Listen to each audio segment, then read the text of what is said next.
I'm an American mom, crocheter, and reader. Whenever something in the news reminds me how little I understand about a place, I head to the library. Recently, I realized that Cuba, an island only 90 miles from Florida, is one of those places. So I read 16 books: history, novels, memoirs, mysteries, even Hemingway. Before I started reading, I looked for a crochet pattern that spoke tropical island to me, and while I read, I crocheted a botanical tapestry. By the end, I didn't have simple answers, but I did have a much richer picture. Here are 10 ideas that changed how I think about Cuba. Cuba and the United States have been connected from the very beginning. Instead of beginning with Castro, begin 400 years earlier. The US and Cuba share a common origin story where European explorers claimed land that was occupied by native people. The Spanish conquistadors started slaughtering and enslaving those indigenous Taino peoples. In search of precious metals or other resources, the people were transported for mining. By contrast, in the U.S. colonies, Britain and France competed with the Spanish for occupation. The southern colonies and Cuba had similar economic models. In Cuba, sugar cane and tobacco were the cash crops, where in the southern U.S. colonies, cotton and tobacco seemed to be more of the crop staples. These economies were structured on labor that relied on human trafficking and enslavement of kidnapped Africans. As many as 1 million Africans were enslaved in Cuba under Spanish colonial rule. The U.S. Civil War and the Emancipation Proclamation of the 1860s made slavery illegal in the U.S. But in Cuba, the story evolved differently. Still under Spanish colonial rule until the late 1800s, slavery wasn't abolished in Cuba until Spain's royal decree in 1886. What surprised me most was discovering that Cuba's history isn't separate from the United States. It's intertwined from the beginning. Cubans helped America win its revolution. When the American colonies fought the Revolutionary War against the British, Cubans came as fighters to aid in the cause of independence from British colonialists. Cuban sailors fought against the British in Gulf Coast campaigns, and the ladies of Havana raised 500,000 silver pesos in 1781 to help fund the pivotal Battle of Yorktown. In the century following the U.S. colonies' liberation from Britain, Cubans initiated multiple rebellions to rid themselves of Spanish rule, including the 10 Years' War. I'd always thought of the American Revolution as our story, but these books reminded me it was also part of Cuba's. Cuba had its own revolutionaries and its own founding writers. In the U.S. colonies, writers and thinkers like Benjamin Franklin and Alexander Hamilton played a crucial role in sharing ideas through writings and speeches. Cuba also had brilliant poets and writers who stoked rebellion. José Martí is among the most popular in Cuba, with his image displayed on currency, monuments, and statues. As a youth in Cuba, he began writing essays and poetry encouraging Cuban independence from Spain. He was arrested at 16 for his writing and ultimately sent into exile in Spain. Later, he wrote from the U.S. to gain support for the rebellion. In reflecting on how connected freedom of one country is inhibited by enslavement in another, he wrote, "Men dream of a free atom within the free molecule and of respect for independence of others as the basis for one's own strength and independence." The importance of writing and poetry was emphasized in the book One Brilliant Flame by Joy Castro. This book follows the stories of several Cuban exiles living in Key West. The story of a wealthy debutante, the child of an enslaved mother, and a poet are intertwined in this historical fiction that captures the complexity of the exiles who long for the liberation of Cuba. It was in this book that I learned that rather than a hello or a goodbye, exiles would greet each other or say farewell with the expression Cuba Libre. Freedom didn't end exploitation. The Most Beautiful Girl in Cuba is historical fiction that helped me understand the events leading up to the Spanish-American War. It describes the real story of a New York newspaper agency eager to tell the most salacious stories, reporting on the unjust imprisonment of an 18-year-old Evangelina Cisneros in a Cuban prison, and how they helped her escape. But it also tells how the Spanish imprisoned Cubans in concentration camps to suppress the independence movement, how the years of revolt against Spanish rule had divided families. The revolution and stakeholders in Cuba's independence movement is further explored in Elmore Leonard's Cuba Libre. In this book, we examine how the Spanish Guardia were oppressive and corrupt, how American landowners would take the side of whichever party was most likely to ensure their profit. It also describes the experiences of the sailors on the USS Maine, the boat that was targeted in an attack that precipitated the U.S. entrance into the Spanish-American War. One fascinating part of this story I just learned was at the end of the Spanish-American War, the U.S. and Spain divvied up Spain's colonies, including Cuba and the Philippines. Spain relinquished all claims of sovereignty.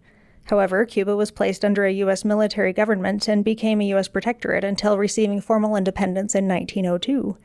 But the independence came with an asterisk. The United States was allowed to intervene unilaterally in Cuban affairs, and a pledge to lease land to the United States for naval bases on the island was secured. After the Spanish-American War, when individuals from the U.S. bought up Cuban land, it seemed one kind of enslavement was traded for another. Jose Marti's famous quote, "To change masters is not freedom," is exemplified in the poem Sugar Cane by the 20th century writer Nicolas Guillen. The Negro bound to the cane field, the Yankee above the cane field, the earth beneath the cane field, blood seeps out of us. I think this part of history is where many Americans, including me, have gaps in our understanding. Before Castro, there was Batista. Before Batista, there was organized crime. And before organized crime, there was decades of outside influence. I'm not sure if I was looking in the wrong places, but I struggled to find books that described conditions under the Batista regime until I read Havana Nocturne by T.J. English and Next Year in Havana by Chanel Cleaton. In Havana Nocturne, I learned that the early 20th century in Cuba saw the explosive growth of mob-controlled politics, police, and businesses in Cuba. Politicians were bought with bribes, even as American tourists and investors flooded in. These industries sparked an increase in gambling, prostitution, and sex trafficking in Cuba. The book, Next Year in Havana, describes a wealthy family that owns a rum production business during the Batista regime. When one daughter in the family falls for an anti-Batista revolutionary, the doomed romance shows us the contrast between the haves and the have-nots.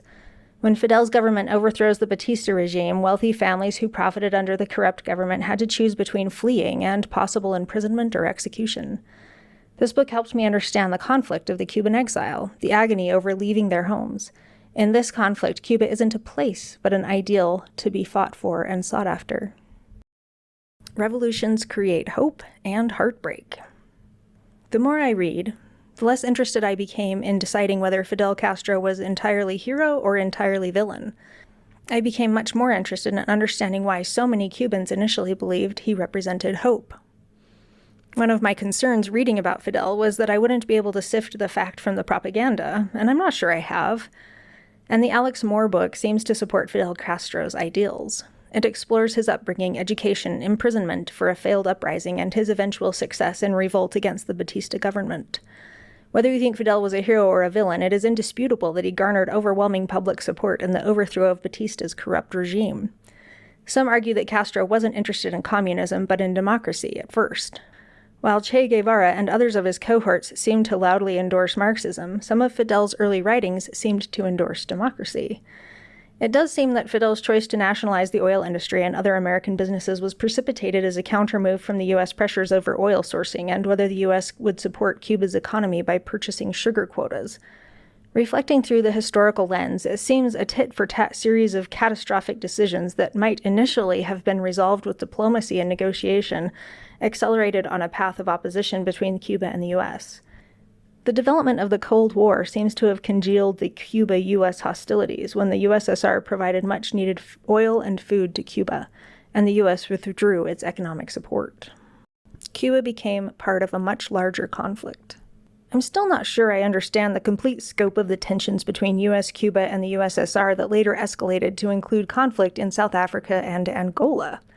I know that the U.S. CIA and Cuban exiles plotted a coup against Castro's government under the Eisenhower administration, and it was implemented after Kennedy was elected.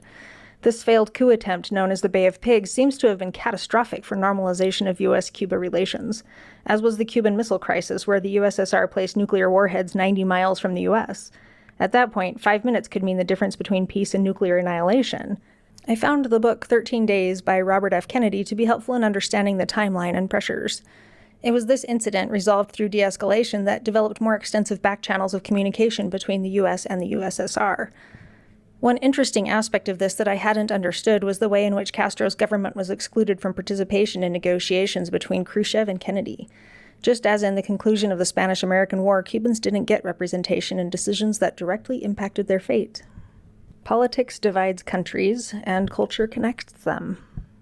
In Back Channel to Cuba by Peter Kornblue and William Leo Grande, we learn about the topics that served as a basis for trying to normalize relations between the U.S. and Cuba. Exchange of political prisoners like CIA operatives captured during the Bay of Pigs, or much later, Alan Gross in an exchange for 5 imprisoned Cuban intelligence agents, served as an ongoing topic of negotiation between the U.S. and Cuba. Similarly, the US and Cuba had to work together on issues such as immigration, plane and boat hijackings, and narcotics interdiction. It seems to me that the topic on which US and Cuba had a large common cultural interest was baseball. The sport was featured prominently in a classic, The Old Man and the Sea. Although Hemingway was from the US, he lived 30 years in Havana and seems to have emulated the Cuban passion for baseball. Baseball diplomacy was featured clearly when Baltimore Orioles played a historic exhibition against the Cuban national team, largely comprised of Industriales stars, in Havana in 1999. It marked the first time a Major League Baseball team played in Cuba since 1959. Fiction taught me things that history couldn't. After reading several nonfiction books, I still wondered what life was really like in Cuba. What were the everyday sights, smells, concerns, and pressures? The short novellas that helped me most understand this area were The Chase by Alejo Carpentier and Greek Love by Zoe Valdez. In The Chase, we see Havana through the eyes of a youth in hiding and on the run from shadowy figures. After participating in violent acts of protest, a student hides near the rooms of an invalid old lady. He's starving, and he eats the meager food she seems too sick to eat. But we also hear the cry of a baby through the thin walls of the crumbling colonial building that has become a tenement, and imagine the stink of the kitchens of the poor, their pots abandoned for today in greasy water, and on the other side, the lazy bustle of a rich family's kitchen. In A Greek Love, we learn about the housing crisis in Cuba, where the embargo has prevented importing construction materials, and families are crammed into tiny tenement apartments with leaking sewage through the decaying plumbing. We also see the magnificent view of the ocean from the port. It was in this book that I heard about the extraordinary musician Ernesto Lecuona and started searching for his music online.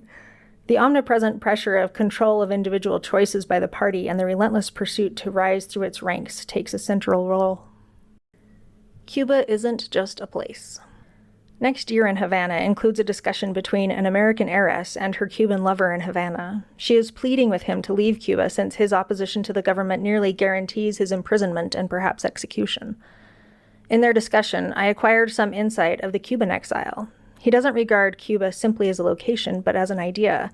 To abandon Cuba is to abandon the ideals. It seems that books about exiled Cubans convey that desperate homesickness and hope, the anticipation that perhaps next year will be the one when they can return.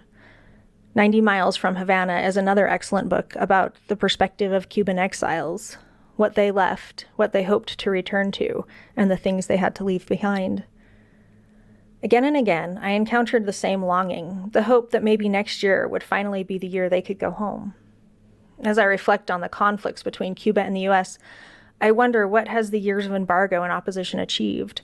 I think about Marti's comment on the connectedness of neighboring countries. They begged yesterday and are still begging today for greater freedom for themselves, and on the very same day they applaud an unconditional war to crush another's petition for freedom.